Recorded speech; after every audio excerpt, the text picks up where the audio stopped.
we divide 563 by 5 in a long division method.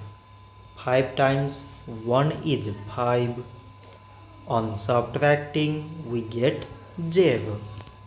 So now we put down this 6 and 5 times 1 is 5. On subtracting we get 1.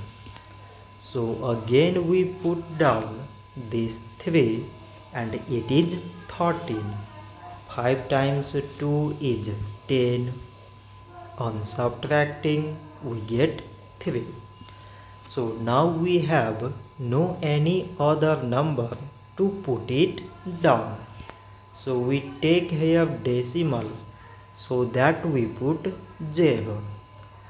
So it is 30 and 5 times 6 is 30. On subtracting we get 0. So 563 divided by 5 is 112.6.